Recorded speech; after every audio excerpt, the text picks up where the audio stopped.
কত ইউনিক একটি গ্যাজেট। তো এটা মার্কেটে বেটার বাস নামে পরিচিত। তো এটা K98 মডেলের।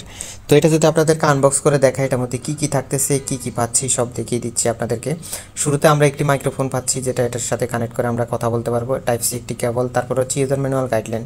তো এটা দেখতে পাচ্ছেন যে এটা আপনার শুরুতে হচ্ছে এটা মোবাইল স্ট্যান্ড, তারপর হচ্ছে আপনার এটা ব্লুটুথ স্পিকার হিসাবে কাজ করবে, পাওয়ার ব্যাঙ্ক হিসাবে কাজ করবে, এবং আপনার একটি মাইক্রোফোন দেওয়া আছে, চাইলে এটার সাথে কানেক্ট করে কথা বলতে পারেন। এটা হচ্ছে পাওয়ার ব্যাঙ্কের পোর্ট। তো এখান দিয়ে আপনার সার্চ করবেন টাইপ সি কেবল দিয়ে। তো এটা কানেক্ট করে আপনারা চাইলে আবার এটা দিয়ে মাইকে কথা বলতে পারবেন। দেখেন এটা সুইচটা অন করে দিচ্ছি, দেখেন কানেকশন হয়ে গিয়েছে, দেখেন কতটা চমৎকার। তো এটা হচ্ছে মাল্টি ফাংশনাল একটা আপনার স্পিকার বলতে পারেন, তারপর মোবাইল স্ট্যান্ড, তারপর হচ্ছে পাওয়ার ব্যাঙ্ক, তারপর হচ্ছে সব সুবিধা এটার মধ্যে আছে। তো যারা যারা এই ফুল এই প্যাকেজটি পারচেস করতে চাচ্ছেন বা ইউনিক গ্যাজেটটি পারচেস করতে চাচ্ছেন আপডেট কিছু, তো যারা যারা পারচেস করতে চান অবশ্যই নতুন মেলা ফেসবুক পেজ, ওয়েবসাইট অথবা হোয়াটসঅ্যাপ অর্ডার করতে পারো।